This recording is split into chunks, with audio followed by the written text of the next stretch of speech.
what the government has done. Now they want to do that for the whole rest of the economy.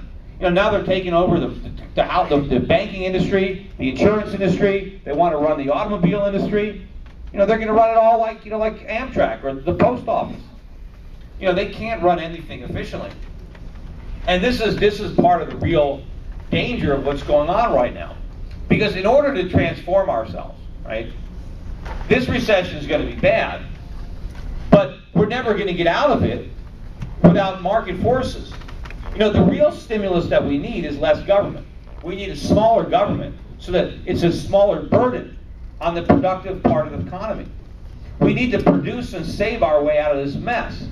And the government is making that difficult by squandering our savings on government programs and regulating and taxing and usurping resources that would have been better employed by the private sector.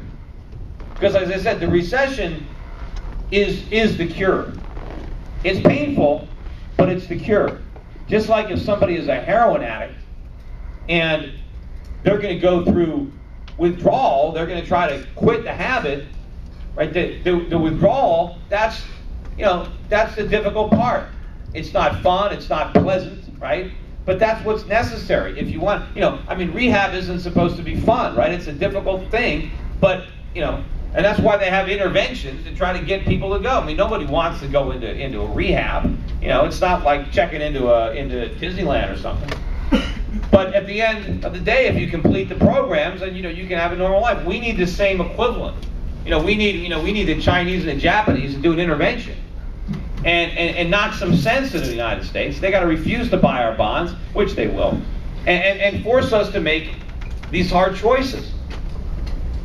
And only if we do that, right? Only if people lose their jobs in unproductive ways is that labor going to be available to work more productively. And only if we stop squandering our savings on consumption are those savings going to be available for businesses to employ people. When I constantly have arguments with people who say, no, we got to bail out General Motors.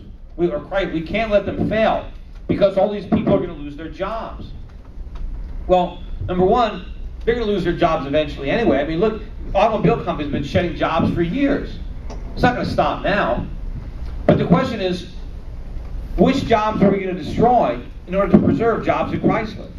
Because if the government is going to take money from the economy and give it to Chrysler to preserve those jobs, what about the people who lost that money? What about the industries, the businesses that were deprived of that capital? Because there's not an infinite supply, and the government doesn't create it. It just redeploys it.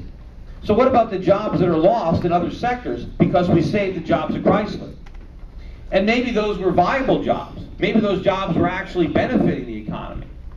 And so everybody is made poor, and eventually even more jobs are lost.